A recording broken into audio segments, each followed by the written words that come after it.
The Tainted Glove presents Yumper and Svo at the Show podcast with Tom Yumper Garcia. Oh, what a big man you are. Hey, let me buy you a pack of gum. I'll show you how to chew it. Ooh. And Justin Svo Svoboda. As far back as I can remember, I always wanted to be a gangster. Two guys from Chicago talking movies.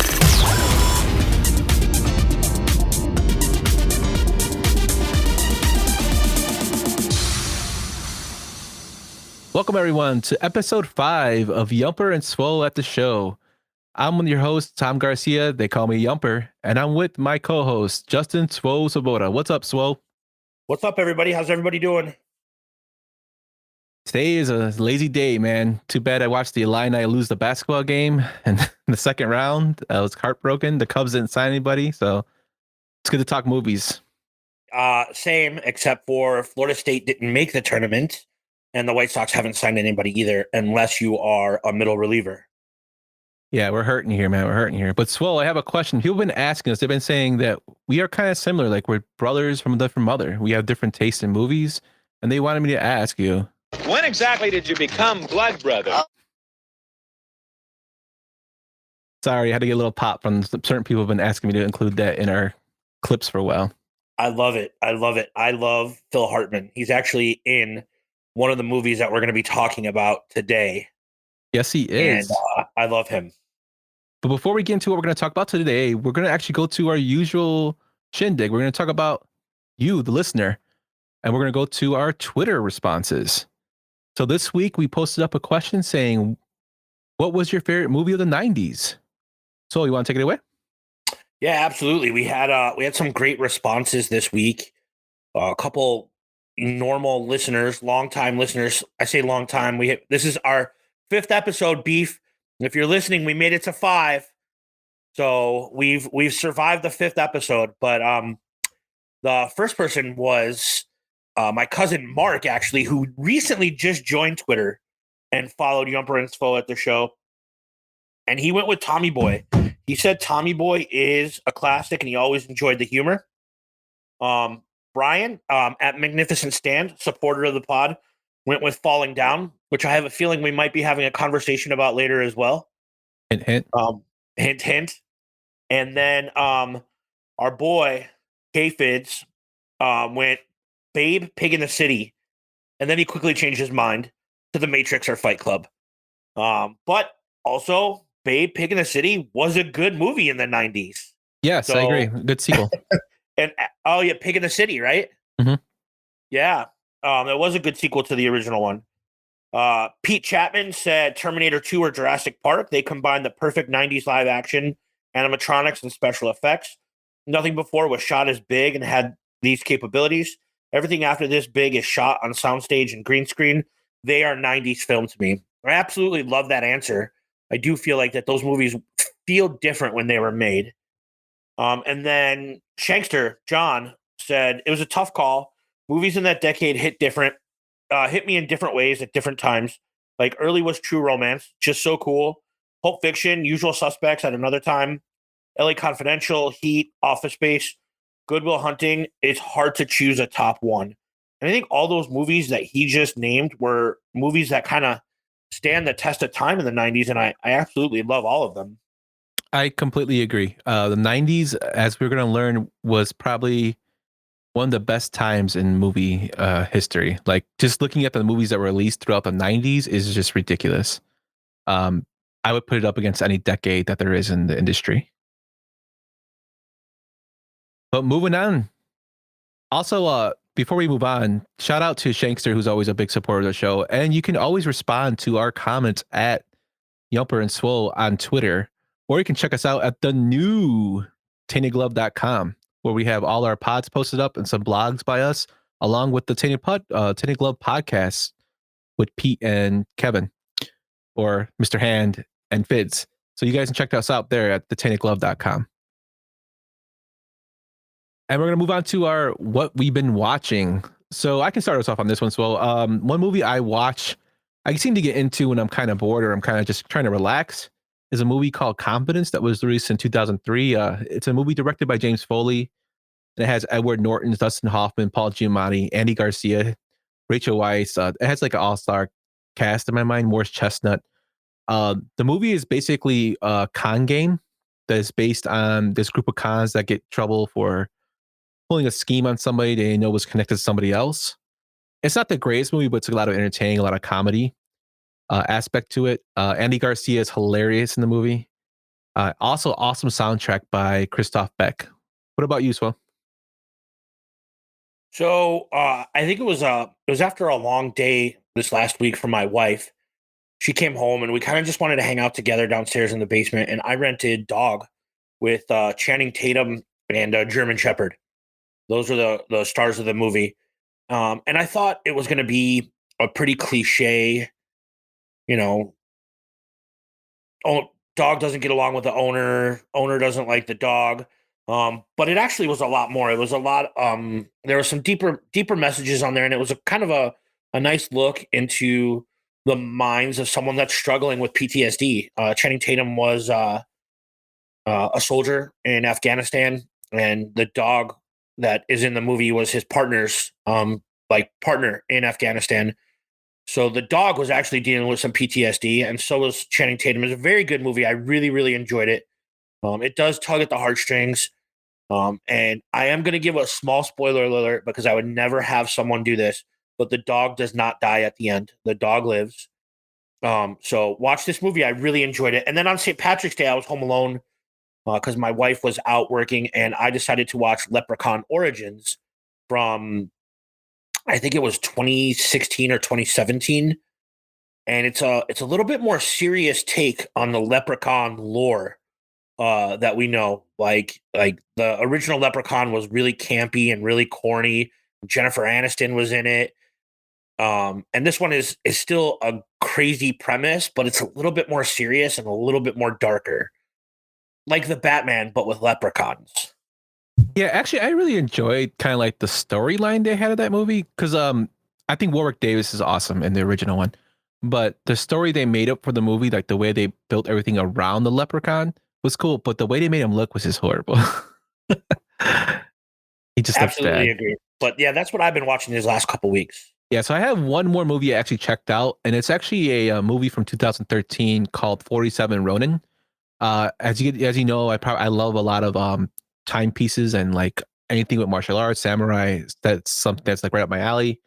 It's a movie directed by Carl Reich, and it's actually a American spinoff of the 47 Roman samurai that actually went and avenged the death of their master and fought corruption during their time. It stars actually Keanu Reeves, who plays a half Japanese, half they have like a mystic ethnicity there that are like people who are magicians and wizards and whatnot. It's kind of like a real fantasy take on it, but it's actually very entertaining. And I think in reality, if you just look at the feature of the character or the features of a character that Keanu plays, there's nobody else that could play it but Keanu. It's very entertaining. It also has Hiroki Sanada from, you might know him from Last Samurai or even the new Mortal Kombat movie. He plays Scorpion, the Japanese version of Scorpion. And Kerry Tagawa, which is actually the not Emperor Shang Tsung from the original Mortal Kombat. So it has some actually good actors in there, and the movie was actually pretty entertaining. I love almost anything Keanu Reeves is in. I'm very excited for John Wick 4. Although I will, like, full disclosure here, I have not watched The Matrix Resurrections yet. I have watched it. It was you know what, me and K Fids get into this all the time. This debate. The original Matrix I thought was great, and I know it's an allegory for certain things, but I thought the second and the third one, just the second was okay, and the third one was kind of low. The new one is a different take on certain things, but also leaves the story kind of like, it has a lot of plot holes in my mind, or even you'll see like when you watch it, it has a lot of plot holes. So that's one thing of the movie I don't like. So it's okay. I don't think it's great, but I don't it's okay. disagree with you about the sequels at all. In fact, I bring him up a lot because he's one of my primary like movie like role models. My cousin Mark used to call it or refer to it as the Matrix revulsions instead of revolutions because it was awful. There's no you can't sugarcoat it. It was terrible. The second one was okay, but the third one was just absolutely brutal. And the funny thing is that I actually love the Wachowskis. I love Speed Racer. It's one of my favorite movies. I love some of the things that they do. I hope that in 15, 20 years that people talk about Speed Racer being like a hidden gem and an underrated classic because it absolutely is. But I think the Matrix movies have jumped the gun for me. But I am going to watch the fourth one just for the sake of watching it. But I digress. Yeah, same with me. I went to go see Matrix Revolutions at the theater when I was in college. I was actually kind of excited to go see it. And when I walked out, I'm like, this is kind of like a rehashing of the first movie. That's just the way I felt. Absolutely. But I did see a new movie yesterday. I forgot to mention this. I saw Studio 666 with my wife. Did you rent it like I told you to? Yes, I rented it. Who told you to do that? You did, Mrs. I did. Swoboda. Okay. I just want to make sure that I'm getting like my credit where it's Yeah, due. so I watched it. When your wife listens to this, who we know is the big Foo Fighters fan, that it wasn't some grand gesture from her husband, that it was your podcast partner that put this out in the world for her to have. In my defense, I did not know it was available for rent. I thought it was only in theater. Well, as someone that uses Apple products every single day, right? The biggest part of our ecosystem is the iTunes store and the App Store. So I am consistently checking every day to see what's new and what's released, especially in the COVID era, where a lot of these movies were released directly to video on demand. If I can watch something at home on my TV in my basement, I'd like to take advantage of it. So I saw that and I text you immediately because I know how big of a Foo Fighters fan your wife is. Yeah, she really is. Them and the Chili Peppers are like her two favorites. But no spoilers, but the movie is, to me, was a Foo Fighters music video like play. Dave Grohl is hilarious in there. Pat Smear is his guitarist, old time guitarist, also was in Nirvana, traveling guitars for Nirvana. He is hilarious. He was also in the Germs. Come on, man. The Germs as well. But I mean, in reality, I guess our audience would know that.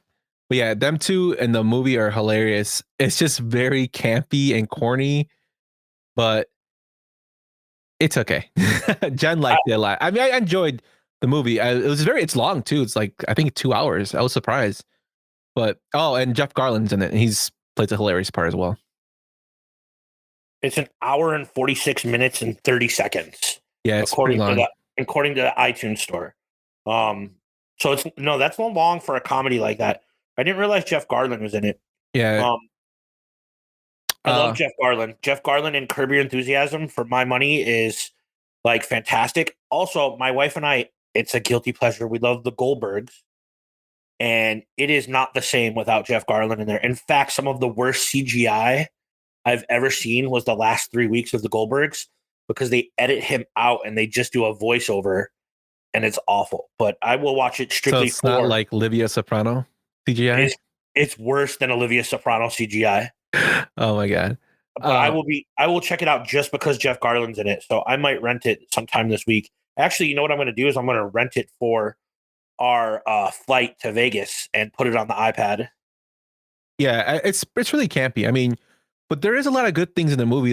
Like it's a horror movie, so there's a lot of good callbacks, like The Exorcist. There's a lot of shots where he you could see there's scene cinematography, you'll recognize him right away when you see him. I will see that for sure.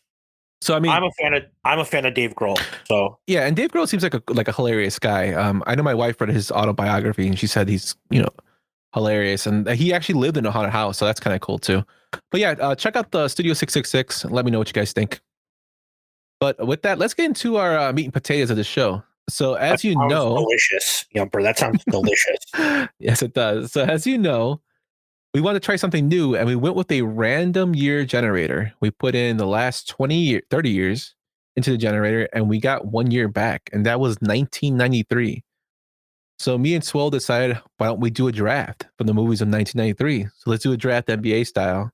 We pick our top 10 draft picks.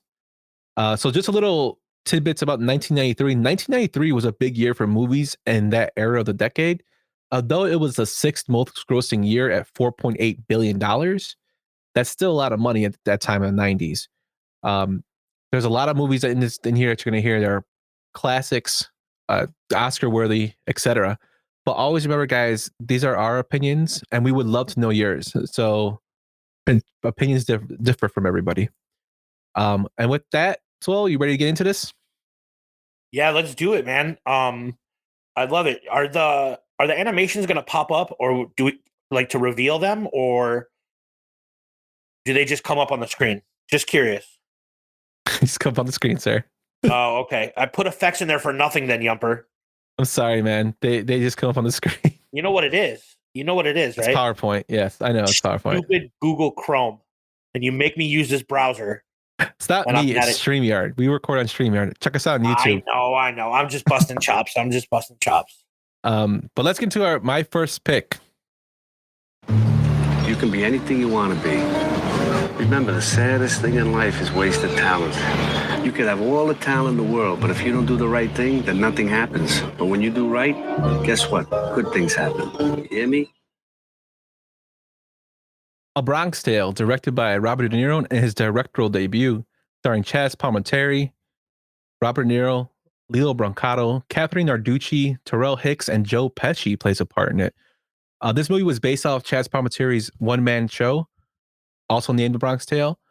It was sought after by so many people, and Palminteri has gone on record saying that this movie basically saved his life in terms of financially. He was living out of his car, not making much money doing his stand-up show, and people were coming to him asking him to buy the script for the show, but he wouldn't sell it unless he was actually starring as Sonny. And Robert De Niro actually saw the show and said it was probably the best one-man show he's ever seen, and offered him the money to do so as long as he got to play Lorenzo, and Palminteri automatically accepted.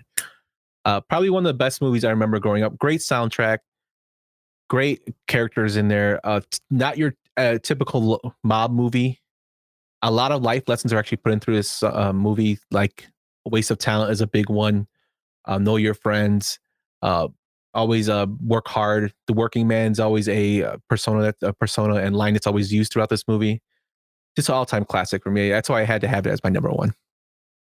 Yeah, absolutely. The soundtrack is fantastic. The scene in the bar where they use it's a cover of a Beatles song. Now You Can't Leave, and I'm surprised that's the audio that you didn't use. There's two audio clips that I'm surprised you didn't use. One is when Sonny tells him to let her in the car, and if she unlocks the door, then she's the keeper. So I'm surprised you didn't use that one, and I'm surprised you didn't use the other one. Or The Working Man Is a Sucker would have been a good soundbite, but you killed it with that. I love it. I love that you did that. Yeah, it's kind of hard to go with the I wanted to use the Now You Can't Leave, but for some reason we get flagged a lot on YouTube if we use certain music, so I didn't want to risk it. It's cool. I think that was perfect. I love this movie. The other thing that I didn't hear you mention is this movie was a very, very, like, not early because it was 93, but they talked about racial relations a lot in this movie, and they touched upon some things that were still sensitive to people, and they did a really good job of it. And Brancato went on to play Matthew Bevilacqua in The Sopranos, and he had some struggles with the law in his personal life, but he absolutely was fantastic in this movie as Colosio. And I love this movie. You stole it from me only because you got the number one pick. It also would have been my number one pick. Yeah, I'm sorry, man, but I couldn't. The movie is just so great. So many memorable characters, from Jimmy Whispers to Eddie Mush. I mean, Eddie Mush is still talked about today when people say you mushed it as a degenerate gambler. It's fantastic. I love this movie. I could watch it. I introduced it to my wife a few months back for the first time, and even someone that doesn't like mafia movies or mobster movies, she loved this movie. And also, like Lilo Brancato, his appearance, he looks just like a young Robert De Niro. Absolutely. With the mole and everything. Like, it looks like you're looking at a young Robert De Niro. And I found it funny. I was reading up on him. He actually auditioned by doing the monologue from Raging Bull. that he uses in the movie Renaissance Man. What's funny is that I was just gonna say it. Like, it turns out he's in a bunch of my favorite things. He's in A Bronx Tale. He's in Renaissance Man, which you and I had a whole conversation about a couple weeks back. It's a severely underrated movie. And then he plays a pretty integral part in, I want to say, season 2 of The Sopranos. Yes. With Chris Moltisanti. So he's turned out to be in a bunch of projects that like are very, very important to me in terms of stuff that I love. So fantastic pick, Yumper, with The Bronx Tale. And let's get to Swove's pick. This is just a delay. That's all it is. All major theme parks had delays. When they opened Disneyland in 1956, nothing worked. Yeah, but John, if the Pirates of the Caribbean breaks down, the pirates don't eat the tourists. Directed by the great one, Steven Spielberg, based off the book by Michael Crichton, starring Sam Neill, Laura Dern, Jeff Goldblum, Richard Attenborough, Wayne Knight, and Samuel Jackson. We can only be talking about the great Jurassic Park. This movie made over $1 billion on a $63 million budget. Oh, and it won 3 Academy Awards. Tell us about your picks, Will. So before I get into like the bones of this movie, the summer of 1993, I had to go and stay with my mom, and my mom lived in this small, tiny little town in Indiana. It's called Oxford, Indiana, and the population couldn't have been more than a couple hundred people. And my mom tried to fill the weekends like that I was there with stuff to do. And she took us, she was like, "Hey, I want to take you to the drive-in. Like, I want to take you to the movies. What do you want to see?" And I was like, Jurassic Park. Like, I can't wait to see Jurassic Park. But my stepdad wanted to see Last Action Hero with Arnold Schwarzenegger. So I had to go see Last Action Hero. And I didn't get to see Jurassic Park till 2 weeks later when my dad took me to see it at Stratford Square Mall in Bloomingdale. And when I saw it, I was absolutely blown away. It was the greatest thing I'd ever seen. I loved it. I immediately wanted to see it again. The first time that you see the dinosaurs it's like, to quote another favorite movie of mine, Superbad, it's like hearing the Beatles for the first time. Like, it's filled with action and dinosaurs and fantastic acting performances. And Samuel L. Jackson with a cigarette hanging out of his mouth, like at the computer, and Newman as Nedry, setting up the systems to fail. It's the perfect summer blockbuster that all summer blockbusters should try to build around. I love it, and I still love it to this day. And even though I think Chris Pratt is a complete tool, I am very excited for the last part of the Jurassic World trilogy. Because who doesn't love freaking dinosaurs? Sorry, I've said my piece. Yumper, why do you like this movie? No, I completely agree with you, especially the part about dinosaurs. And one of my good friends, Johnny, is a huge fan of dinosaurs right now, even as an adult. Anything with dinosaurs, he goes to see. That's why he saw all the sequels, and then he's anticipating the new movie coming out, just like you. I remember this movie, frankly, for just going for the screening experience. My dad took me to Fort City Mall, and I was like 8, I think I was 8 years old, because this was a summer blockbuster. We went to Fort City Mall, and I just remember sitting there and just hearing the stomping of the Tyrannosaurus Rex when it was coming, seeing the water move, the vibration, and hearing that in the theater. I always remember that in my head, just hearing that. And then when it came on VHS, yes, we're that old. We bought it on VHS.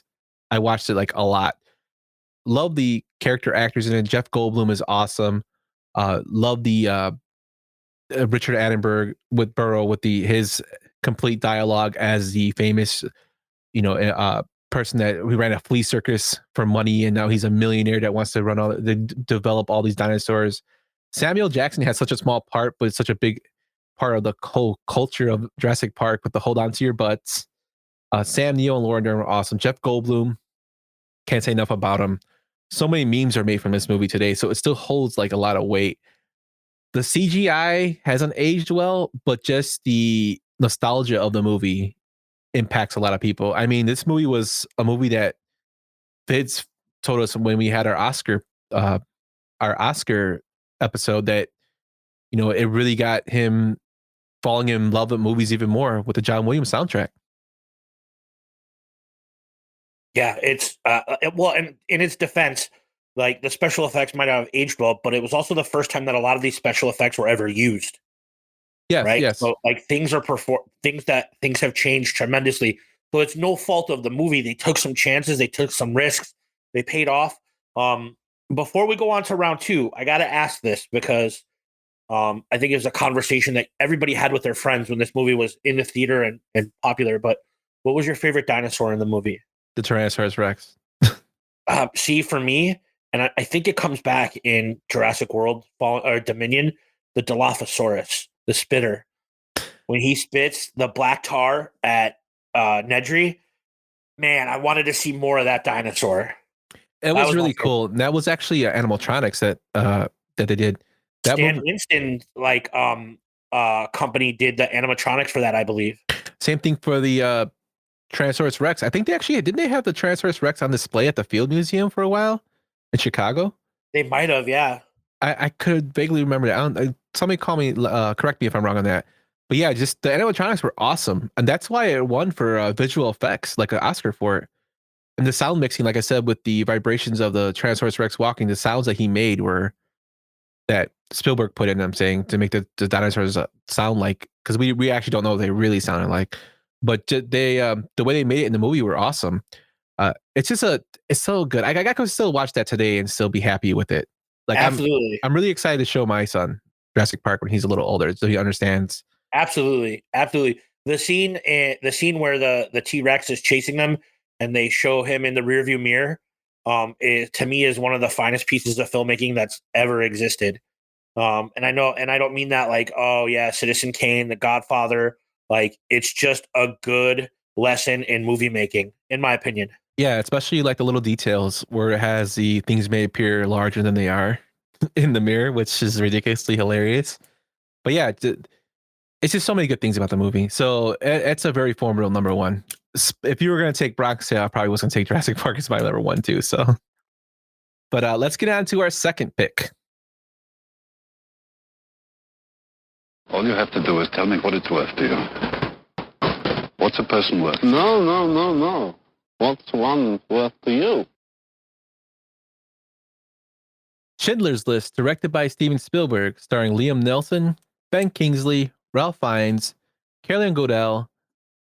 Movie won 7 Oscars: Best Picture, Best Director.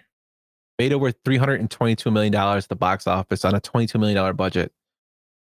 Movie is drastically, like very, very drastically depressing, but very, very beautifully told by Steven Spielberg. I think this is probably one of his best movies, if not the best. It has some competition there, but the way it's shot in black and white, besides the girl in red, which is another great point in the movie. If you haven't seen it, I'm sorry, I'm spoiling this, but this is also a 25-year-old movie.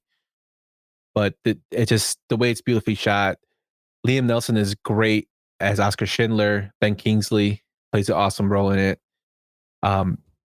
Such a great, awesome movie.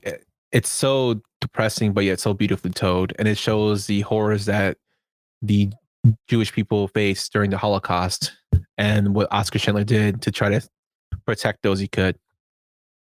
What do you think, Swell? Yeah, I don't want to say too many things because I don't want to trivialize or like lessen the impact that this movie had. This is Steven Spielberg's best work and probably one of like his most personal movies. The performances were great. Everything that you said about the way it was shot, the girl in red, is perfect. And yeah, like I don't want to lessen the impact that this movie has by saying anything about it other than you should watch it, because I still think to this day it's an important story that like we should never forget. Totally agree. It's still a lot of meaning there, and it's still something that holds up to this day. I will say that it's a fantastic first date movie. If you're going to go see it, I was actually just going to say that. Bring your first date to watch it, aka K-Fids. Love you, Kev. But let's get to your pick. Say, man, you got a joint? No, not on me, man. It'd be a lot cooler if you did.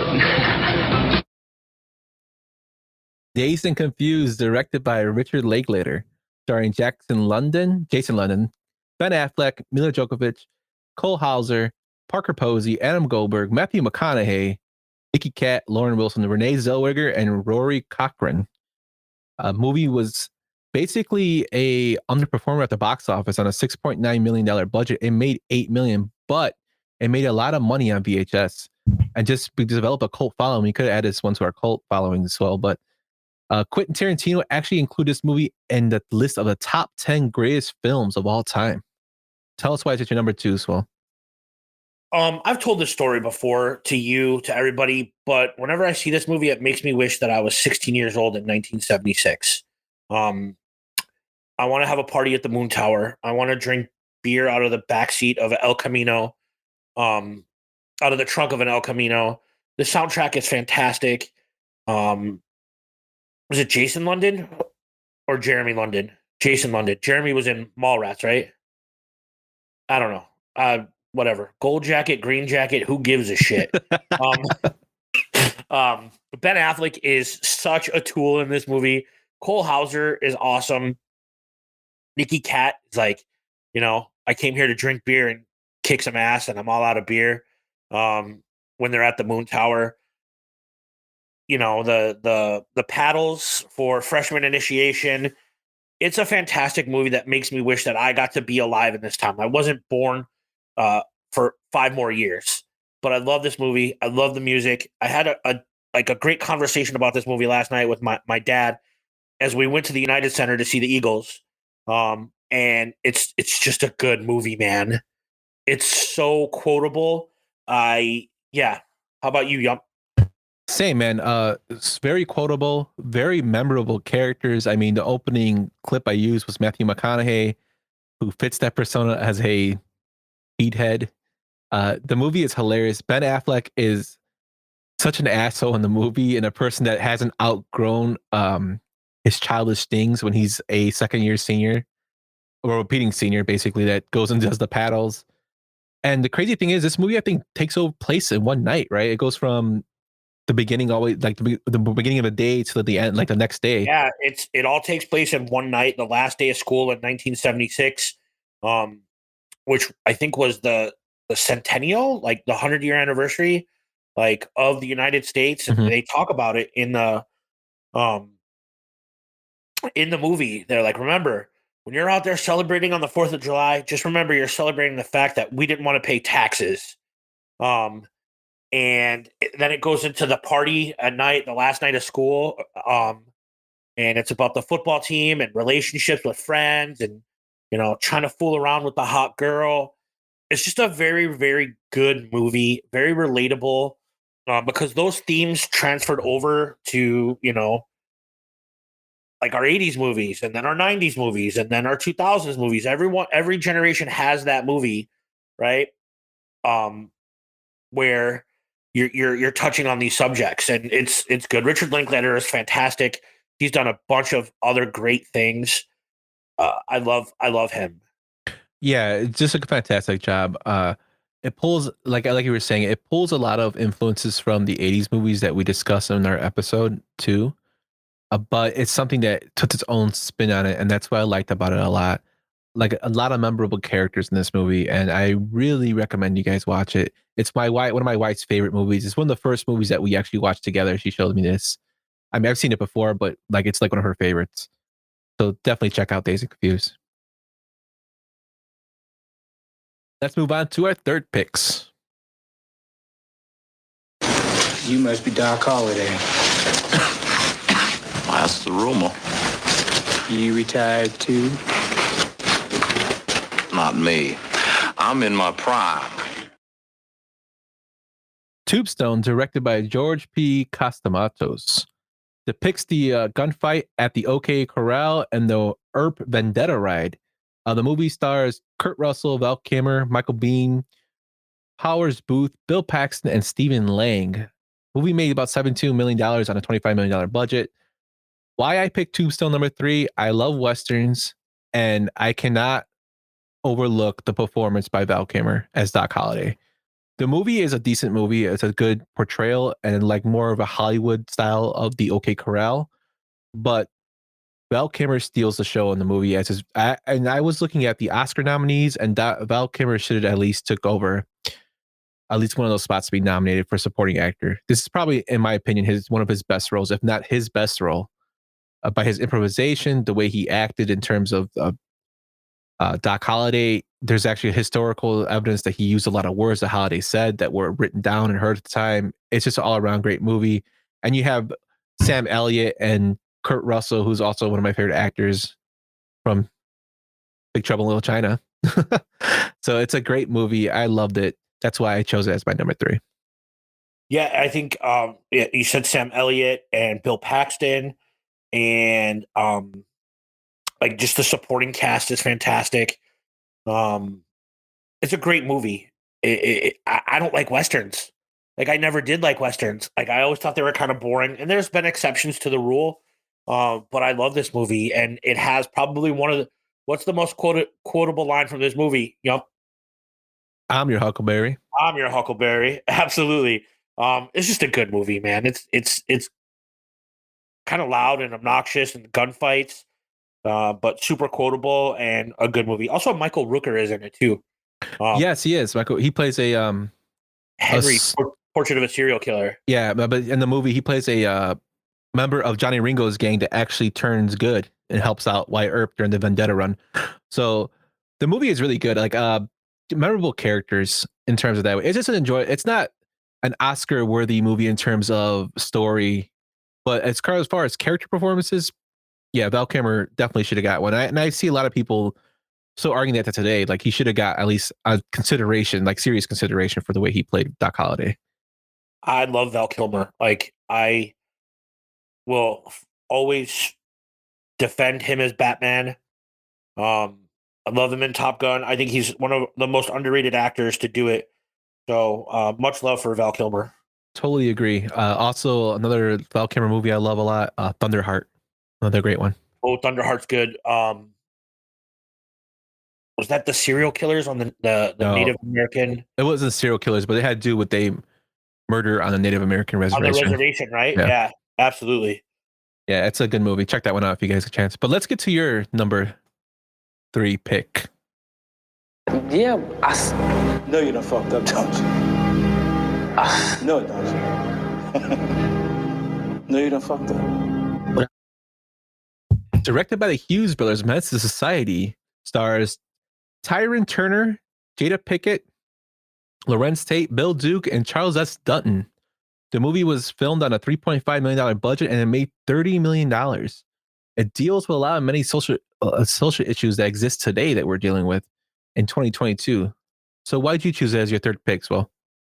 First of all, this movie is fantastic. It was it took everything that John Singleton did with Boys in the Hood a couple years prior and built on it. It kind of shone a light on what it was like to live in like urban Los Angeles, and the things that were going on there. Lorenz Tate as O-Dog has some very, very memorable lines that were quoted and spoofed and memed a million times. The soundtrack is all 90s gangster rap. It's pretty fantastic. Originally, O-Dog was supposed to be played by Tupac, but he got into a fist fight with the Hughes brothers while filming the movie, and they replaced him. And Lorenz Tate came in. And I can't imagine the movie without Lorenz Tate. Like, I love Tupac. Tupac's my favorite rapper of all time. So I can't imagine this movie with him because that's how good Lorenz Tate was in this movie. I think it's a great movie that hits on things that are relevant and things that we need to talk about. Just a great all-around movie. Yeah, I totally agree with everything you said. One thing that stood out to me about this movie is that with the character of Kane, Tyrone Taylor's character, is actually somebody that you kind of like don't like, just so what he does in terms of the way he robs people. He's not he's kind of like an anti-hero in this movie. Like he does a lot of bad things, but you see how he thinks, like why he has to do these bad things and why, the situations around him so socially, and then his decision, what the outcome of his decisions and how they affect his story. and basically his life throughout the movie. I completely agree with you. He's not a very likable character through a large portion of this movie. There are like glimpses of hope and things that you see in him where you're like, this is not a bad person, just a person that's very misguided right now and doesn't know the difference between right and wrong. But he does some things in here that like are unforgivable, but there's still that little piece of his conscience in his head that he's like, I shouldn't do this. I should leave. I should go do this. And the movie ends and he has to pay the price for those things. There's consequences to your actions. The Hughes brothers, I think, are an example of directors that could have been two of the biggest directors on the planet. And for some reason, they decided to go different routes. They did Dead Presidents after this, which is a fantastic movie. And then they made this documentary called American Pimp. And it was about like the pimp game. And it had appearances from like famous pimps in the world, right? And they never quite got to where they needed to be or where John Singleton was. And I know it's not right to compare the Hughes brothers to John Singleton, but Menace to Society and Boys in the Hood are always mentioned in the same genre, and they just never quite got there. I know he went on and he did one of the Hughes brothers went on and did Book of Eli, I think, with Denzel Washington. But they never quite got there, and this was a perfect example of their talent. Yeah, actually, they both did Book of Eli. They did Book of Eli after From Hell, which is their follow up to American Pimp. And From Hell was okay. It was the Jack the Ripper with Johnny Depp. But yeah, they haven't done anything really drastically impactful. The last thing that I'm looking at were Albert Hughes. The last thing he did was The Good Lord Bird, and that was in 2020. And Alan Hughes did The Defiant Ones, a documentary miniseries in 2017. So they haven't really put anything, out there that's impactful. Hopefully, maybe they'll do something in the future. I mean, they're still relatively young. They're both only 49 years old. They had such a powerful voice with Menace to Society and Dead Presidents. I would love to see more from them. It kind of goes back to, and it's probably not that serious, but it goes back to the quote from A Bronx Tale, like about wasted talent. Yeah, I could totally see that. But I mean, like I said, they're still 49, so hopefully they can get something else in the mix because they're still both very talented individuals. Yeah, I would love to see what other stories they had to tell. But with that, let's go to our fourth picks. Watch out for that first step. It's a doozy. Groundhog Day, directed by Harold Ramis, starring Bill Murray, Addie McDowell, Chris Elliott, and Steven Tobolowsky as Ned. The movie made $105 million on a $30 million budget. This is one of the first movies I saw in high school for film class. We actually did a study on this, and they incorporated it to religion, actually. Is he doing bad things? Is his bad decisions causing his outlook in life, like where he has to repeat his mistakes? I thought it was a nice little turn on it. I went to a Catholic high school, so that's where I grew up. Where'd you go to high school, Yump? I went to St. Rita, brother. Go Mustangs. My dad's going to listen to this pod this week and be very happy you said that. Yeah, but it's just one of my favorite movies with Bill Murray. Harold Ramis directed it. They're a piece of comic genius along with Bill Murray. I love the story of the movie as terms you keep repeating the day. There are so many fan theories that have gone out there that are hilarious, like Ned being the devil, and the reason that Bill repeats his days is because he doesn't buy the insurance for him, which means he's making amends for his sins. Just stuff like that. The movie is hilarious, though, and Bill Murray improvises a lot of his dialogue. What do you think, Spo? I love Groundhog Day. I don't know, like you grew up not far from where my family's from, but do you remember Harlem Corners on like 87th and Harlem? Yes, I do. I saw this movie at Harlem Corners with my aunt, who was a very important person in my life. She took me to see it, and she loved this movie.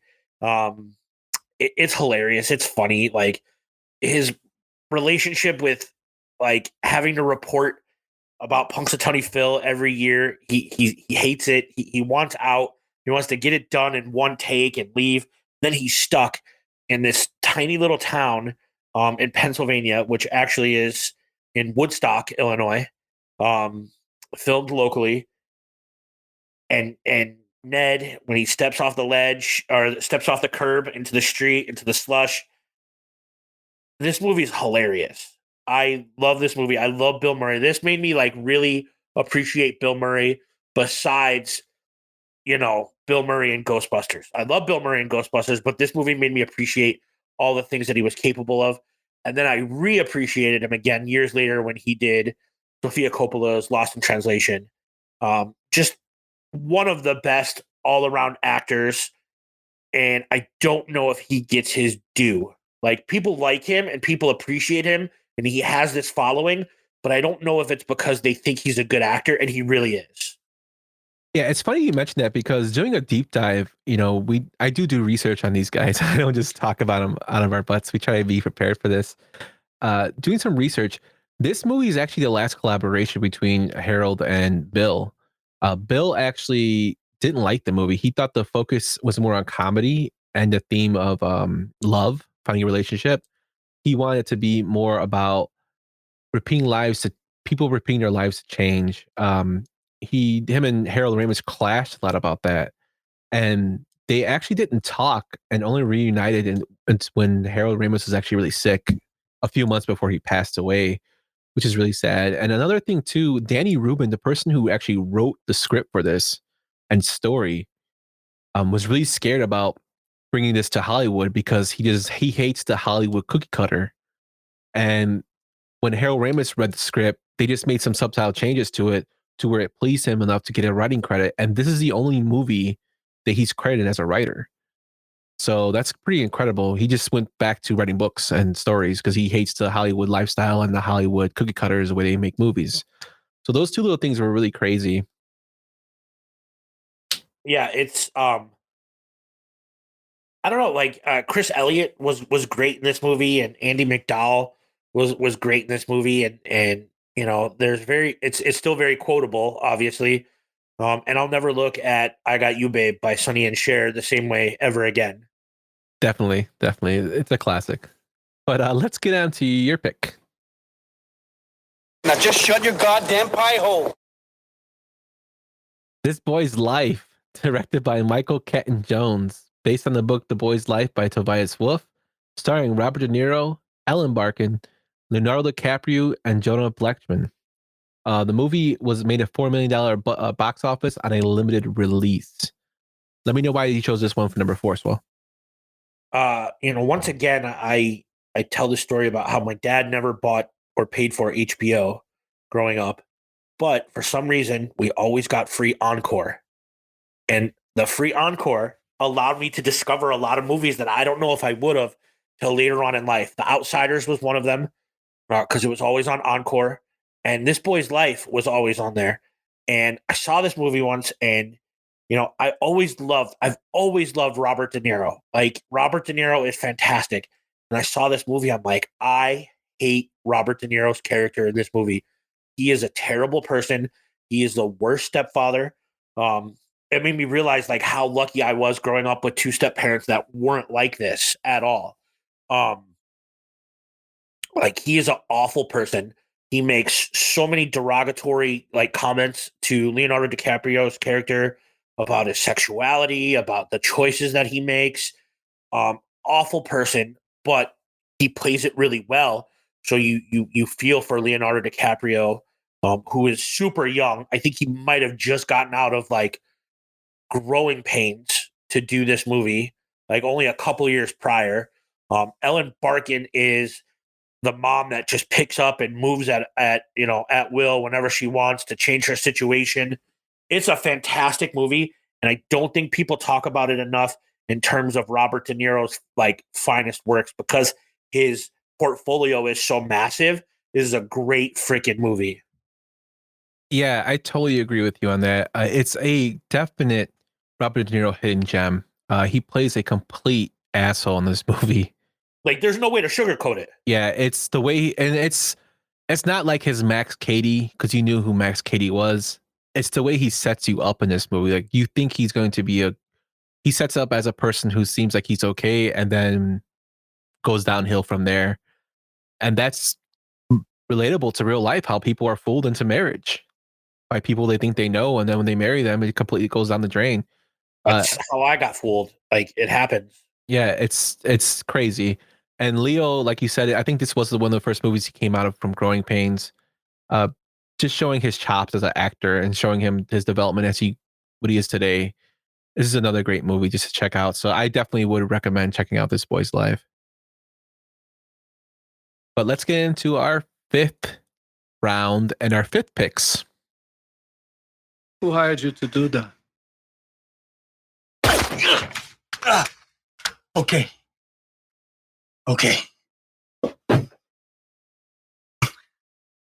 Just let me think. His name was Julio Iglesias. The Firm, directed by Sidney Pollack, based on the book by John Grisham. Starring Tom Cruise, Jan Triplehorn, Gene Hackman, Ed Harris, Holly Hunter, William Brenly. He sure wasn't that nice diabetes guy in this movie. And Gary Busey, with a couple special appearances by Paul Sorvino, which I thought was pretty cool at the end. This movie made a $270 million on a $42 million budget. One of my favorite Tom Cruise performances. Tom Cruise is excellent playing lawyers. He did it great in A Few Good Men. I think this movie is actually right after A Few Good Men, if I'm correct. He did, and from a guy who didn't even finish high school.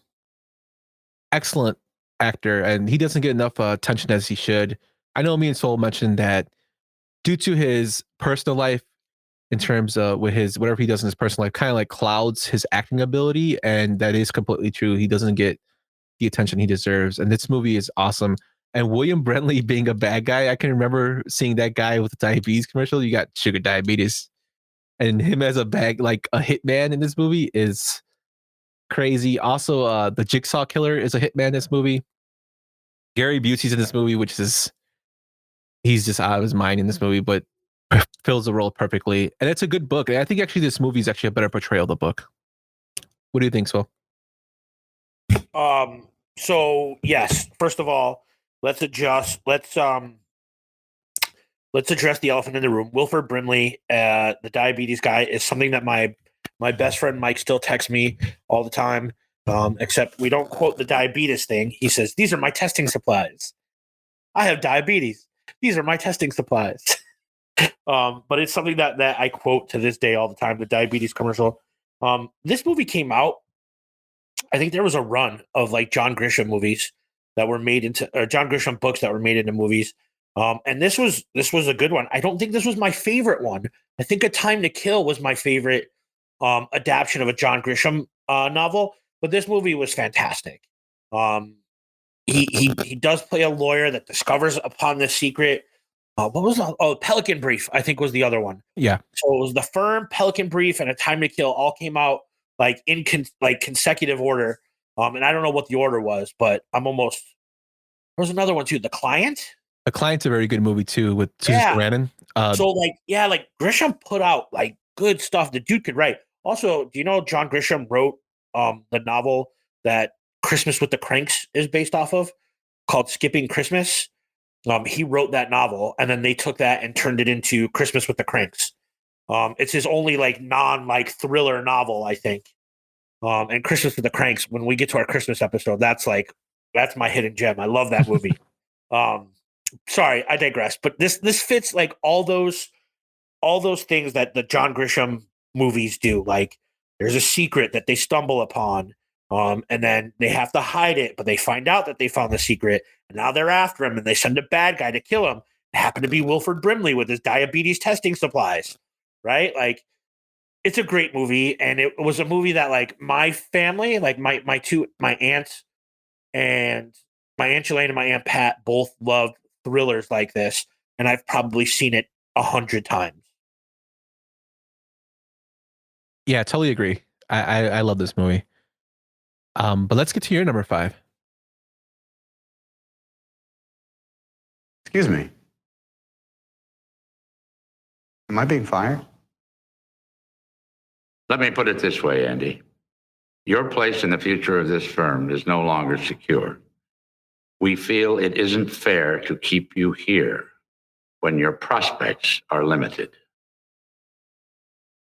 Philadelphia, directed by the late John Demme, starring Tom Hanks, Denzel Washington, Jason Robards, Mary Steenburgen, Antonio Banderas, Joanne Woodward.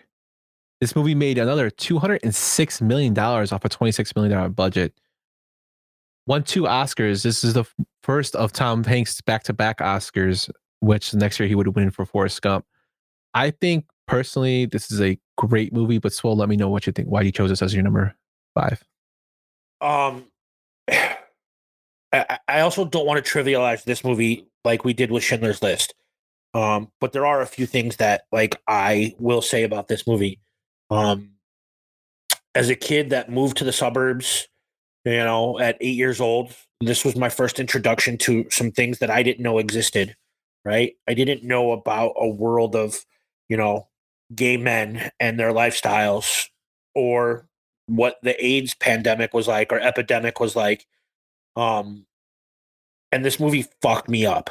Like, I'm sorry. Like, this movie screwed me up. Like, Tom Hanks was primarily a comedic actor, and he had done some serious stuff, but nothing like of this magnitude.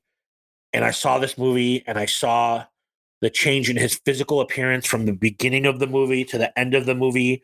And it opened my eyes to a lot of things. And I think this is an important movie. I know that we don't talk about AIDS as much as we did, but this movie brought it to the forefront and made sure that like conversations were being had, and we weren't, stigmatizing people for what they were doing or how they lived.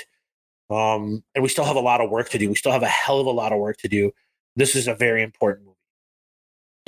Yeah, this to me is probably John Demme's best work. I know he directed Silence of the Lambs, and I thought that movie was great. But this movie capitalizes everything that was going around at the time. Homophobia, with Denzel Washington's characters addressed in there. Just how people who are dealing with the HIV virus and were afraid at the time. And I mean, it's still kind of, people are still kind of afraid. We're a little more open now in 2022, but back then, like if you had it, people thought it was a plague. Like, and that goes through even through with Denzel Washington character, how he goes and gets tested right away when he meets Tom Hanks, when he is afraid of being touched by him because he thinks he can pass by just a simple touch, and he gets educated on that. But it also shows like the struggles that people who had HIV and eventually progressed to AIDS, what they went through, how employers were basically discriminating against them. It just touches on so many social aspects, and it's so beautifully played by Tom Hanks. Personally, I think this is Tom Hanks' best performance. I know people say Forrest Gump, Road to Perdition, but to me, this is Tom Hanks' best performance, and he's a great actor, but this is probably his best performance in my opinion. I would completely agree with it. This is his best performance. The other thing is that this movie follows a very similar formula to American History X with Ed Norton, where Denzel Washington plays this man, and it's something that he doesn't understand and he doesn't agree with, and he says some things in the movie that like are hateful and hurtful, and he gets to know Tom Hanks's character Andy, right? I think his name was Andy. And he has a change of heart, and it's very similar to like Ed Norton's character in American History X, where like he realizes like hate is wrong, like it's not right to hate in your heart, and it's a very powerful movie. That like I can only stand to watch it or stomach to watch it once every 5 years, because it's that impactful and that like hard to watch. Totally agree. It's very impactful. Just like Schindler's List, but it still holds up to this today, and it does, like I said, portray the events that were happening at the time and even before that time. So if you haven't seen it, highly recommend it. Also, Bruce Springsteen wrote Streets of Philadelphia for this movie, and it's one of his finest pieces of work, and that is a lot to be said because the man has a catalog that needs to be celebrated. So Springsteen wrote Streets of Philadelphia specifically for this movie. Yes, the boss. But let's move on to our next movie. But what I have to offer you, that's as good as it's going to get. And it won't ever get that good again. True Romance, directed by Tony Scott, written by Quentin Tarantino, starring Christian Slater, Patricia Arquette, Dennis Hopper, Val Kilmer, Gary Oldman, Brad Pitt, Christopher Walken, and James Gandolfini. This movie had a budget of $12.5 million and it made $12.5 million at the box office. This movie is a follow-up to Reservoir Dogs that was written and directed by Quentin Tarantino. He actually wanted to direct this movie at first, but then kind of fell out of love with directing it and let Tony Scott direct it, who Tony Scott is a fabulous director in his own right. But in my personal opinion, this is Quentin Tarantino's best writing in terms of characters throughout his film history. I know people are going to argue with me about that, but I think this is his best script in terms of the way he has characters developed. And he does, like, if you notice a lot of Quentin Tarantino's stories he does a lot of callbacks to characters. Alabama was a character mentioned in Reservoir Dogs, and he mentions her, has her own backstory in here. So I love the movie. I love it's very grimy and it's a very violent movie, but the supporting cast is so great. James Gandolfini as Virgil, the fight he has with Alabama that is so like cringy in terms of the battle, but it's so impactful part of the movie. It's just an overall good movie to me. What do you think, Swell? Yeah, I mean, first of all, I think that's a bold statement that this is Quentin Tarantino's best writing. Like, it very well might be.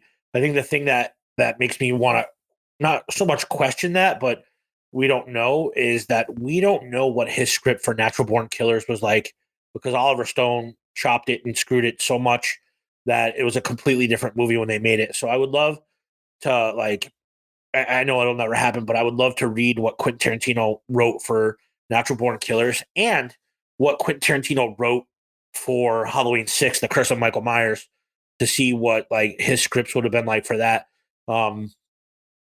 I love basically anything Quentin Tarantino does, and I don't care that, Tony Scott directed this movie. The supporting cast is fantastic. Dennis Hopper, I think, steals a large portion of this movie. The comic book store scene is super cool. You're so cool, right? Like, it's very quotable. It has, I think you used the word grimy just a couple minutes ago. It feels like a grimy dirtball strip club infested like movie. It feels like that, like a film was put on the camera to film this movie to make it feel like, what's the word I'm looking for? Like white trash almost. Like, it's a great movie. I love Christian Slater in this movie. I love Patricia Arquette. James Gandolfini has had so many good supporting roles, and Tony Soprano. It's a great movie. I love it. Yeah, you can totally see the Tony Soprano viciousness in Virgil in this movie. But Gary Oldman as like the white Rastafarian like drug dealer is just fantastic. Great. Like Gary Oldman's a great actor in his own right. Great, excellent at playing characters. The man of many faces. They call him the new Lon Chaney of our generation because he can basically transform to anybody. But one thing I did find interesting when I was doing research for this is the two characters of Christian Slater and Patricia Arquette's characters were supposed to die in the end of the movie. That's the way Quentin Tarantino had written it. And Tony Scott fought for them to live. And when Tarantino heard this, he was kind of upset until he actually saw the movie. And he thought there was no other better way to end it the way he did. So, like I said, this is probably his best writing in terms of screenplay, in my opinion. But just that little thing is kind of cool to say, like, one of the greatest film writers that we've had in our lifetime was cool with somebody else changing his work because it turned out to be better. You're not wrong, like at all there. Like it is cool. Like when I guess you would say when real recognized real, like he realized that, hey, you know what? Maybe I was wrong, and like just that little bit of humility there from one of the best directors of my time. Just that's super cool. Super cool tidbit that you found out there, Yumper. That's what we do, bro. I love it.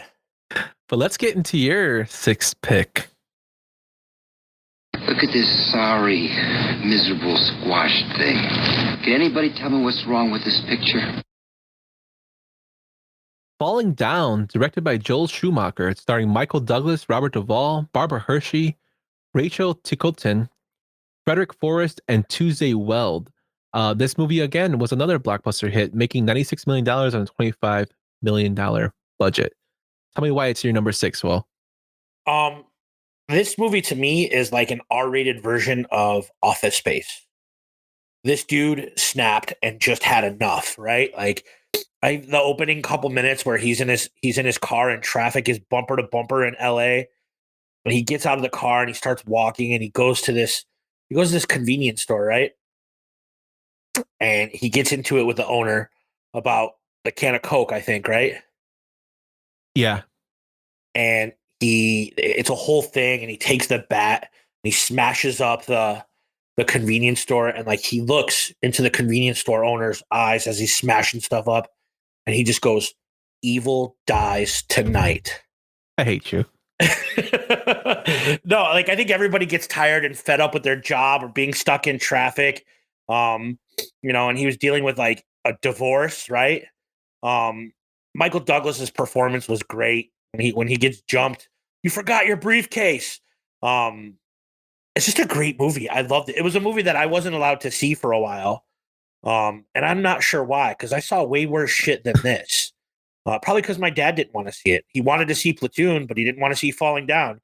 So I didn't get to see it either. But I love this movie. I love Joel Schumacher, man. Like, I'll defend Joel Schumacher. He's made some great movies. Yeah, like, he has. Totally agree. Like I am a Batman Forever apologist. I'm not a Batman and Robin apologist, but I'm a Batman Forever apologist. He made Lost Boys. He made The Lost Boys. I mean, that's one of my favorite movies. Motherfucker. I'm trying to watch The Lost Boys. But Falling Down, I totally agree with you.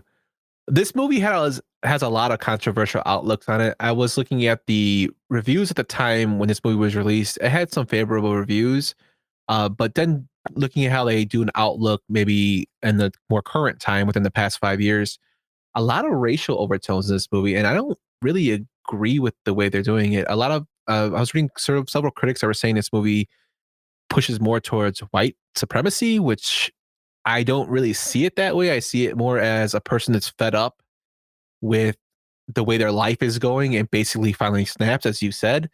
And then when he meets a white supremacist in the movie, he tells him how disgusted he is by him. Absolutely. And like kills him. So I don't know how you can incorporate that. Maybe because Michael Douglas is a Caucasian. I don't know. But I mean, I couldn't see anybody else playing this role than Michael Douglas. He plays it perfectly as a frustrated guy with his glasses. And the buzz cut and the white short sleeve shirt and tie. Remember that? Do you remember the Simpsons episode where Homer's trying to wear a short sleeve shirt and tie to church, and Marge goes, "Homer, you can't wear a short sleeve tie and a short sleeve shirt and a tie to church." And Homer just looks at me and goes, "Aw, but Detective Sipowicz does it," because he was talking about NYPD Blue, and like that always reminds me of like Michael Douglas's short sleeve and tie in Falling Down. Yeah. That's a good callback. But yeah, Michael Douglas's character is this, he kind of like shows how people deal with everyday life. Like when they say, when it gets bad, it gets worse sometimes. Like the shit keeps pulling in, like shit rolls downhill. So sometimes it happens that way. Anybody that has ever driven down the Eisenhower at 8:30 in the morning knows exactly what it's like to want to freaking snap because you're in bumper to bumper traffic. Yeah, especially when they haven't fixed the fucking train station by the joining area of 57 and 94. Like, right. Fucking horrible. But I could totally see like his frustration and his personal life, his aspects of his personal life were affecting him. Like it's a great movie. I definitely recommend you guys see this one. It kind of reminds me of a video game. Like the storyline just keeps getting worse. But it could be like a Grand Theft Auto type video game. Yeah, just like open world, exploring LA, because he hits all these different neighborhoods. Yeah, it just shows like the frustration, and it also shows how smart his character is at the end. Like to me, it's an enjoyable movie. It's graphic, but it's like enjoyable in terms of storyline. I do remember vaguely that when it came out, it was pretty controversial about the release. I think this and Colors are the movies that I remember being very like criticized when they came out about the message in the movie. And Duvall was in both of those. And Duvall was in both of them. Yep, absolutely. But let's go to our next one. You think you're big time? You're gonna fucking die big time! Carlito's Way, directed by Brian De Palma. It's written by David Koepp, who's a great Hollywood writer, starring Al Pacino, Sean Penn, Penelope Ann Miller, John Leguizamo, and Luis Guzman. The movie made $63 million on a $30 million budget. This movie stands out to me for two reasons. One, Sean Penn's character is terrific. Unreal. Great. The way he portrays him, the slimy that he is, Davey Kleinfeld, his hair, his look, that is just epitomizes like scumbag. And the second one is everybody loves Pacino in Scarface. Me and Swole personally don't. I hate it. I think Scarface is the most overrated gangster movie to ever exist. I get it. Is a dude that built his empire up from nothing. This movie is better than Scarface. I will die on that hill. Totally agree with that way. And in Scarface, Pacino's from Cuba and doesn't speak any Spanish. Like no dialogue besides oye and diello, which weren't even Spanish words. They were invented for the movie. In this movie, he has dialogue where he speaks fluent Spanish. And I love that part because it was adding realism. The Benny Blanco from the Bronx. How many times have you heard that? You think you're big time? This clip I used that has been used in a lot of house music in terms of when they lay down tracks as an opening, a cold opening, or when they're spinning, you can hear that line played. Like this movie to me, like epitomizes me from '93 because I loved it and I still do. As you can tell, what do you think, Swell? I love this movie. Like I said, I think this is everything that Scarface wishes it should be. Scarface doesn't hold up well. This one does. I love that, like in an era where it was cool to talk about like Italian mobsters, they brought in like was he Puerto Rican or Dominican in this movie? Puerto Rican. Puerto Rican, right? Mm-hmm. Like they brought in they focused on another ethnicity to talk about and what their struggles like growing up in New York, or like what it's like living in the neighborhood like that. And you know, like Carlito's just trying to go straight, man. Like he wanted to open up a car rental shop and like rent cars to tourists. They say that line in the movie a couple times. And you're right. Sean Penn is a dirtball in this movie. And the cool thing is as much as I don't love Scarface, I get the appeal to it. Steven Bauer comes back and he's in a wheelchair in this movie. No, that's actually Vito Mortensen's actually in the wheelchair.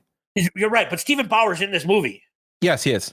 Right, Viggo Mortensen's in the wheelchair. I'm sorry, you're right, but like, it's a great movie. It's fantastic. The dialogue's great. You're right. Like people quote this movie all the time. Like you hear it in hip hop. Like I never got into house music, but like I get it. Like I get the quotes. It's a great movie. I love it. And it's not even my favorite Brian De Palma movie. The Untouchables is. The Untouchables is my favorite Brian De Palma movie. And for a couple reasons. They filmed it in my neighborhood. Like the church that I grew up going to school is in the movie. But Brian De Palma could write and direct the freaking movie, man. This is a great movie. Sorry, I got animated there. No, that's totally fine. Like I totally agree with you. Like I like this movie just for the aspects the points I already made earlier. I think this is probably Pacino's, besides The Godfather, one of his underrated gangster movies that we kind of look past because everybody falls in love with Scarface. Yeah. And I think this movie is better than Scarface. The dialogue is 10 times better. The cinematography is 10 times better. The characters are 10 times better. John Leguizamo was a young kid, and he got such a big role in this movie as Benny Blanco from the Bronx. Love it. Love this movie. Yeah, and Luis Guzman is hilarious as always. But let's get to your number 7. Hurry up, batter. It's gonna be a short game, and I gotta get home for lunch. The Sandlot, directed by David Mickey Evans, starring Tom Gire, Mike Vitar, Dennis Leary, and James Earl Jones. This movie had a budget of $7 million and made $34.3 million at the box office. Tell me why it's your number 7, Swell. And to me, it's my favorite sports movie of all time. It's about buddies. It's about being a kid in the neighborhood. It's about playing baseball. Like, those are all things that I love. Like, I love hanging out with my homies. I love baseball. I love, like being a kid was great, man. Like, you make fart jokes. You hop the neighbor's fence. You have sleepovers at your friends. This has all those things. But it centers around baseball, and it centers around friendship. And it's just a really good movie, man. Yeah, it has a lot of childhood reminiscence with me. Like playing baseball, like I played baseball till I got to my late 20s. Like, and I remember the kids like in this movie how they love that baseball is everything to them, especially to Mike Vitar's character. I can't think of his name right now. Oh, Benny the Jet. Benny the Jet. Yeah, so it was everything to him, and that's how it was growing up. Like me and my brother played ball all the time, to the point where like if we didn't have a ball, we used to take a fucking newspaper and roll it in a ball and tape it as hard as we could to make a baseball. So we would play with our friends in the street, in backyards, whatnot. And this movie epitomizes that: the love of baseball, the American pastime, and how it affected me. It brought people together to play, and like I love the characters are in it. Squints with the lifeguard Wendy Peppercorn. Wendy Peppercorn. Yeah, Hamilton Porter. The guy still makes TikToks off Hamilton Porter. That's how big of an impact this movie made. A lot of people who grew up from our generation are gonna say this is one of their favorite baseball movies, and it's a kids movie, which I think is awesome. Baseball's a kid's game, man. Like this is a baseball kids movie. You know, the White Sox a couple years ago, pre-COVID, they hosted like after a Sunday afternoon game. No, maybe it wasn't a Sunday afternoon game, but whatever. I digress. They showed this on the big screen in center field, and they were selling like popcorn and licorice for like 25 cents and $1. And it was a super cool experience. I love this movie. Yeah, like no, everyone loves The Sandlot. Also, I think Mike Vitar also was in the Mighty Ducks too. So we went from baseball to hockey. Yes, he did. But to go off your point of baseball being a kids game, another baseball movie I like, Mr. Baseball with Tom Selleck. That's a gem right there. He says baseball is a game where grown men play and get paid. Yep. But yeah, let's move on to our next one. Oh, sir, I saw it. Some angry member of the kitchen staff. Did you not tip them? Oh, the terrorists, they ran that way. It was a run by fruiting. This is Doubtfire, directed by Chris Columbus, based on the book Madame Doubtfire by Annie Fine, starring the late, great Robin Williams, Sally Field, Pierce Bronson, Harry Feinstein, and Robert Prowski. It had a budget of $25 million, and it made $441 at the box office. It won an Oscar for Best Makeup, and you've seen the movie, you understand why. The movie is so popular, it became a musical in 2021. This is another one of my favorite movies growing up as a kid. Robin Williams is hilarious in the movie. It also touches on a lot of things like how the bad breakups can be with divorces with wives and husbands, and how they share time with their kids, and how sometimes there are good fathers out there that want to spend as much time with their kids. Robin Williams' character is so in love with his kids and wants to spend time with them and cherishes them so much he actually dresses up as a nanny to spend more time with them, which is telling. I mean, the movie is just impactful. I mean, it still holds up to this day. I love Robin Williams. Yeah. It's just, to me, it's all around good. Yeah, no, I agree with you completely. I think that it's just a good like 90s movie. Robin Williams is always going to be one of the best to ever do it.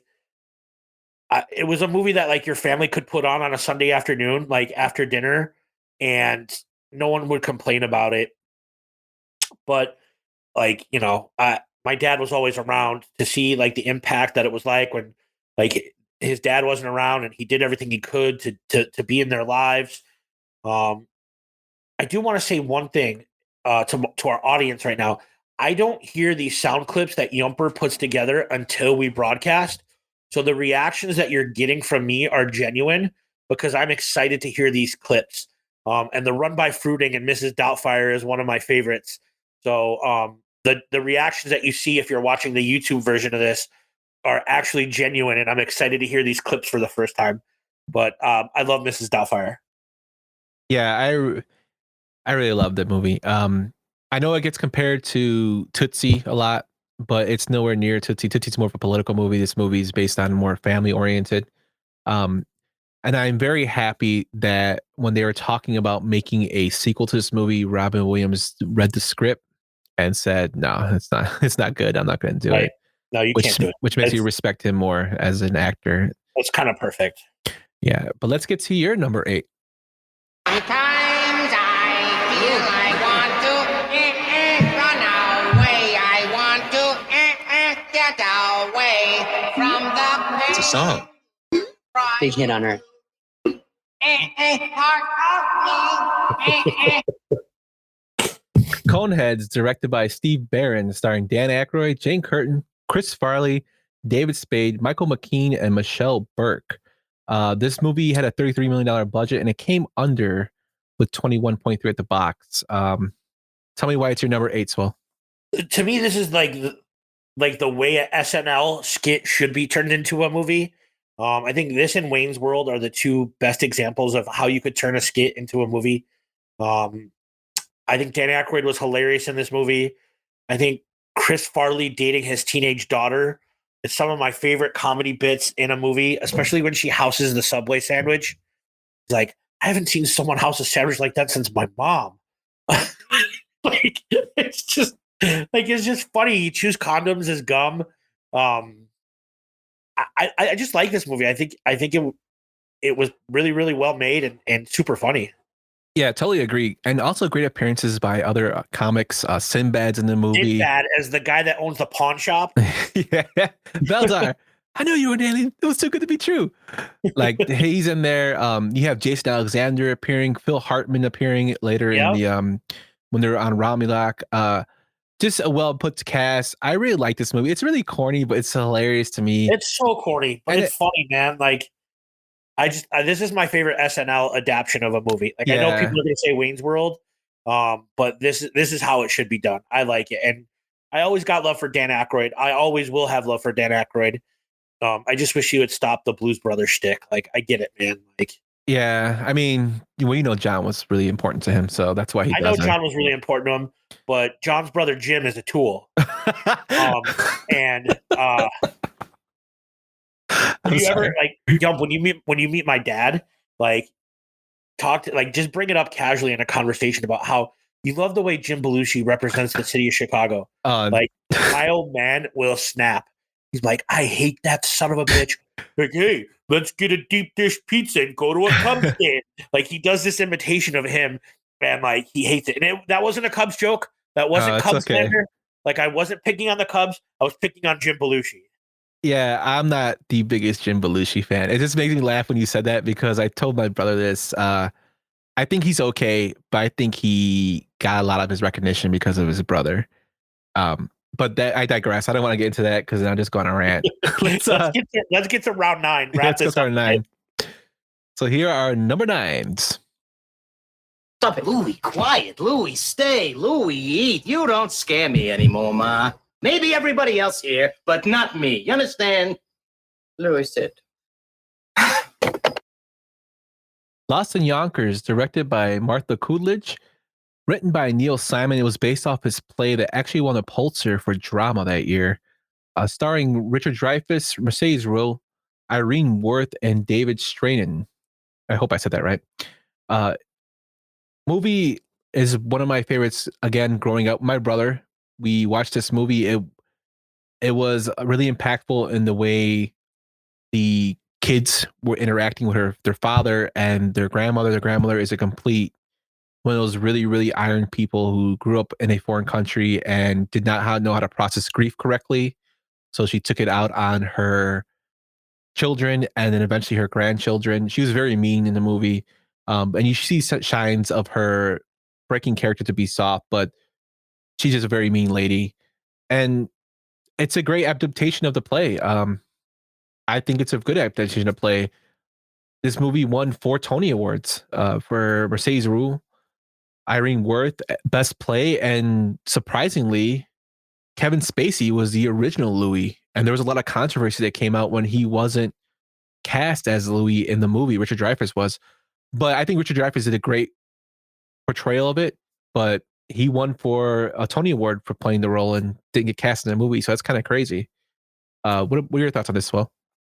I think for me, like this movie, it's a good movie. Like it was never anything special to me. I think the thing that stands out to me about this movie is that it was the first movie to use Avid to edit it, and Avid was allowed filmmakers to edit and film stuff in a non-linear like timeline. And it first came out on the Mac 2. There's my little Apple plug. But it came out on the Mac 2, like one of the most popular computers that Apple has ever released. So this was a big deal to use that. It was done completely on Avid and a Mac computer. Super cool. Yeah, it's kind of cool. I didn't know that. It's kind of cool. But if you get a chance, check this one out. It's got some comedy in it, and it's a nice little timepiece. But let's go to your number 9. 3rd and 7. Okie Thunder Lion. What's your assignment? Kill the quarterback. Hit the tight end so hard his girlfriend dies. Kill everybody. The Program, directed by David S. Ward, starring James Caan, Holly Berry, Omar Epps, Craig Sheffer, Dwayne Davis, and Christy Swanson. This movie had a budget between $15 and $20 million, and it only made a little bit above that at 23 at the box, but it made a lot at VHS. Why is this your number 9, Swole? Well, the first thing is that the what are they? The Eastern State Timberwolves, I think is the name of the team in the program. They're based off the Florida State Seminoles, my favorite college football and college program to ever exist. College football is my first true love, and basketball. Like college football and basketball are my first true loves. And this was based kind of off like when Bobby Bowden won his first national championship in 1993 with Charlie Ward and Warwick Dunn. So I think some of these characters were based off there.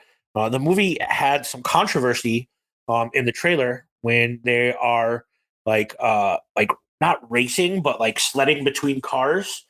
They pulled that from the trailer. It's like the football cinematography is corny as shit and it doesn't hold up, but it's about college football and it's about a college football program. One of the dudes uses steroids and stuff that like plagues college universities to this day. They touch on some things that need to be addressed, like sexual assault. I love Craig Sheffer. I love James Caan. I just think it's a good movie. Yeah. Yeah, I totally agree with you in terms of the program. To me, it's a more updated version of All the Right Moves. It shows a lot of things that athletes have to go to, college athletes that is, to go through. And it shows how kind of cold-hearted these schools are. Craig Sheffer's character deals with alcoholism, and all they care about with his backup is, can he fill in until he gets through whatever he needs to go through? Or how's this going to affect his Heisman campaign? Yeah, and his backup, I think, even has like a sexual assault or a pregnancy or something like that. And all they care about is, well, how many games will suspend him for? Right. It just shows. And then Dwayne Davis, like, he's great in another movie called Necessary Roughness, where he plays Featherstone. He like tears his knee up in this movie, though. Yeah, he's like, it was like you felt bad for him. And he basically talks about how schools they didn't care if you went to class. All they cared about was you playing, and that's how he made money. And his life is pretty much ruined when he tears his knee up. Like, it just shows a lot of realism in sports, and it still happens to today, which sucks. But I really enjoyed this movie. The guy with the steroids, I can't think of his name at my top of my head, but that guy is fucking scary. Dude, he played a Nazi in Higher Learning. He did, along with Cole Hauser. And he is scary, man. He was this movie was, let me see what was his name as Latimer Andrew Bernarski. Yeah, he's just a big dude. He was in Street Fighter. I think he played Zangief. Oh, did he? He did, in the Jean-Claude Van Damme movie. So okay, that makes sense. Yeah, and he was in The Program, and he was also in Higher Learning. He was also in Batman Returns too. Was he the big guy that he blows up with a bomb? He might have been. He wasn't Bane though. No, Batman. Oh, Batman Returns is with the Penguin, so I'm guessing he's the guy. Yeah. Oh no, yeah, he plays Christopher Walken's son, Chip Okay. Shrek. Okay. Yeah. Yeah, he would like in the end when he puts the skull paint on, like it's a memorable like visual to me, just seeing him scream. But yeah, he totally was batshit crazy and intimidating in the movie. He also did the voice of Lobo in like some of the DC anime. Nice. Yeah. Yeah, but if you haven't seen the program, I definitely recommend you guys check it out. It's a good movie, absolutely. But let's go to our final 10th round picks. What can I say? I'm a blast from the past. Should have stayed there. Demolition Man, directed by Marco Bambia, starring Sylvester Stallone, Wesley Snipes, Sandra Bullock, Benjamin Bratt, Dennis Leary, and Nigel Hawthorne. This movie had a $77 million budget and it made $159 million at the box office. To me, it's corny. It's probably one of my favorite action movies. It has Wesley Snipes with the bleach blonde hair that actually inspired Dennis Rodman to dye his hair when he played for the San Antonio Spurs. Also, I find it hilarious that Stallone wanted Jackie Chan to play Dennis Rodman's character of Simon Phoenix, but he turned it down because in Japan, the way they see their actors, if they play a bad guy, they kind of say it's not really good in public for them to do so. I think it's changed now, but it kind of destroys kind of the reputation as being our movie job, I think. And Lori Petty was actually fired as Huxley because she hated Sly. But the movie is corny. Taco Bell takes over the damn franchise wars, which is horrible, but it's just corny and hilarious to me. Yeah. So the Taco Bell winning the franchise wars is hilarious. Having to wipe with three seashells and figuring out the seashell system is still something that still baffles me, X amount of years later. Like, how does that system actually work? We're not going to get into that here, but how does that actually work with the three seashells? It's loud. It's obnoxious. It's kind of everything I wanted the last action hero to be, but it wasn't. I love this movie. I thought it was great. Like, I'll never, ever say a bad word about Demolition Man. Yeah, it's so corny and just hilarious. But let's get into your final pick. Is he really going to run for mayor? Make a damn fine mayor, too. Good thing he's his mother's son. If he looked like you, he'd never get in the ballot. Grumpy Old Men, directed by Donald Petrie, starring Jack Lemmon, Walter Matthau, Anne Margaret, Kevin Pollak, Ozzie Davis, Burgess Meredith, and Daryl Hannah. The movie had a $35 million budget and it made $80 million at the box office. Tell us why this is your number 10, Swell. I think this movie like sneaks into the top 10. One, it's hilarious, right? Like Walter Matthau and Jack Lemmon going at it is funny. Two, my father and his best friend as a kid used to vacation in Wabasha, Minnesota, where this movie takes place as kids, and sleep like on the Mississippi River, like in tents or whatever. And they used to go to the bar that this movie was filmed in. It was called Slippery Dicks, was the name of the bar in this movie.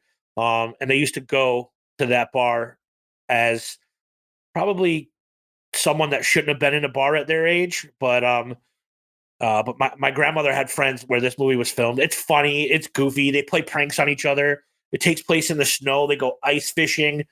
It's just a stupid, fun, wholesome movie that everybody can enjoy. Totally agree with you. And when I say Grumpy Old Men, we're not talking about White Sox style or our one and only Mr. Hand. We just battled it out in the 108 tourney. But I think the movie is great in all aspects that it uses two legendary characters such as Walter Matthau and Jack Lemmon, who are the original Odd Couple, and they fit so perfectly. So this is basically the Odd Couple as old men. As old men. Which I thought was great. Go ahead. I'm sorry, Yumper. No, it's okay. Go ahead. There's obviously this movie spawned a sequel, Grumpier Old Men, where they bring in not only Anne Margaret but Sophia Loren, and Jack Lemmon's daughter Daryl Hannah, who's in the original one, is getting married to Walter Matthau's son Kevin Pollak, and they're wedding planning. And they're at the cake decorator. The cake decorator is this, Midwestern, like Minnesotan like woman. She's a big woman. She's like, well, we had an idea, right? She speaks in this Minnesota accent, and she's like, we're gonna have the bride on the top with the fishing hook, and the fishing hook comes down, and it's around the groom's neck, and in icing, we're gonna write, Melanie has landed herself another husband.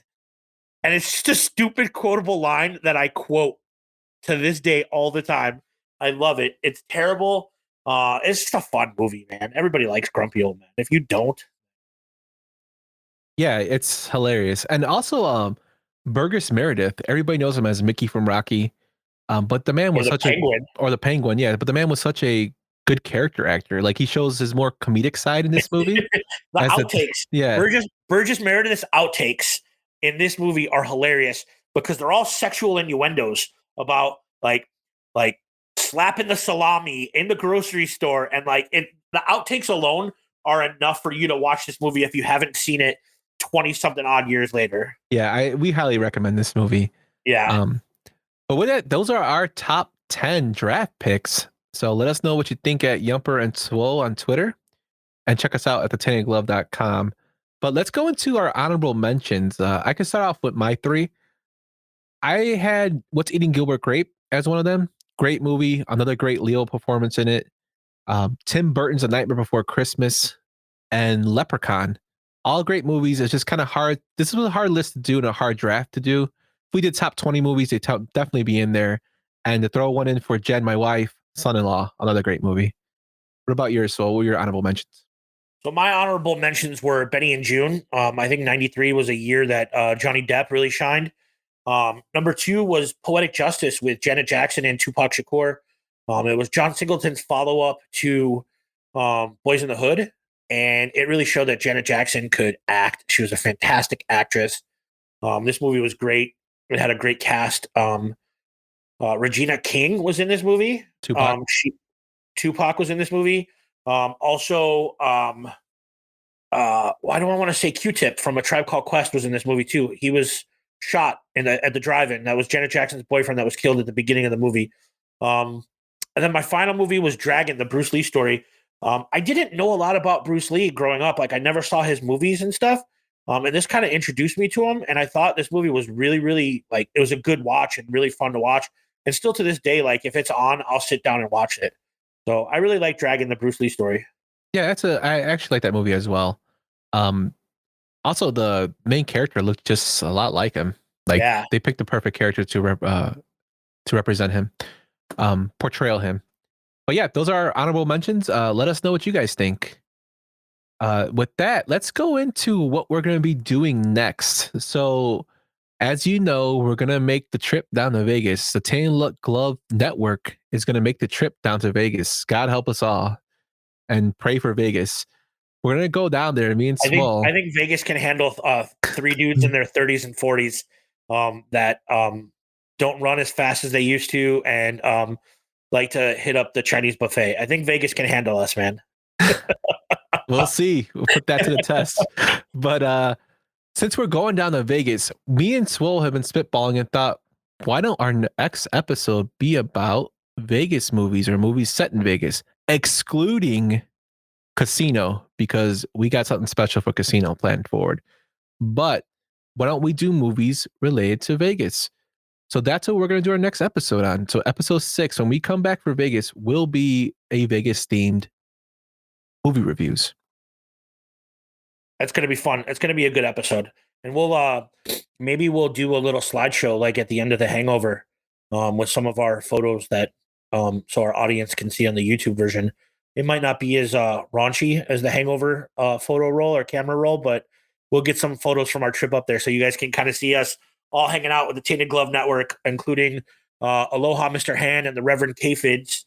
But we also have a couple members of the 108 family joining us in Las Vegas. We have Wally Money's coming with us. Follow him on Twitter. What is his Twitter handle? Big Sexy 75. Yep. Burley Cat King Nominson, my 108 tourney participant. Yesterday he won. He came over. We shot some great content together for the 108 tourney.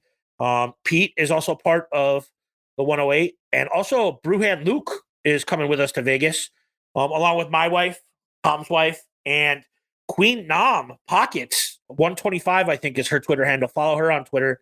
They're all going to Vegas with us. We're going to be there for 4 or 5 days, and we're going to get into some shit, if you will. Yeah, I'm really looking forward to it. Been looking forward to it for a while. Yeah. What's funny is Yumper wasn't going to go, and we all went out to lunch together, and we all talked to Yumper and his wife into going. So it was on a whim that they're going with. Yeah, we got really excited. We fell into it. But You've never been, right? No, it's my first time. So if I come out like in the Hangover, God help me. There will be no cocaine consumed on this trip. I promise you guys. Yeah, we're looking forward to it. But with that, we're going to put a bow on this episode. Just wanted to give my goodbyes. Thank you so much, guys, for listening. We are nothing without the listeners. Thank you so much for the interaction. Shout out to the 108, Chirizi, MSS, and Beef Loaf, who are pretty big supporters of us and giving us shout outs on their platform. Guys, if you like White Sox baseball, you like bullshit, you like beer, check them out at the 108, from the 108 on Twitter, or from the 108 on YouTube. And with that, Swole, let's get to your final thought. Yeah, so my final thought actually is around from the 108 tournament. It's just a fun little thing that the 3 guys in the 108 put together every year for us to have some fun with. Shout out to my boy Burley Cat for winning his matchup versus me yesterday. But it's really fun, and the 108 guys are big supporters of what we do. Chirizi was one of the first people to offer us some actual legit feedback on our pod when we did our first episode. So if you get a chance, check out their YouTube website, their YouTube channel and their website, because they're always putting out great content. And it's not always just about White Sox baseball. It's a lot of pop culture references. I know My Sox Summer loves Dirk Diggler and Boogie Nights. So check out their stuff, and do me a favor. If you guys do go to the movies, shut your fucking phone off while you're in the movies. I went to go see Batman again the other day. It's my 6th time seeing it. Yes, I've seen it 6 times. But the guy next to me wouldn't shut his phone off in the movie. And it took everything in me not to murder him during the movie, because I don't want to see the glare from your oversized Android phone while I'm watching a movie that is super important to me. Like, I don't care if I was going to go see like a B movie, but I was watching Batman, and I love Batman. And I don't want to see your phone during the movie. So put your fucking phones away during the movie if you don't mind. That being said, we'll see you guys in 2 weeks when we're back from Vegas. And thanks for tuning in. Check out our website, taintedglove.com. I'm going to be posting something up there later tonight or early tomorrow. And there's always great content from the rest of the Tainted Glove Network. But on that note, deuces. Peace out, guys. Thank you for listening to Yumper and Svo at the Show podcast, a Tainted Glove production. That's it. I'm getting out of here.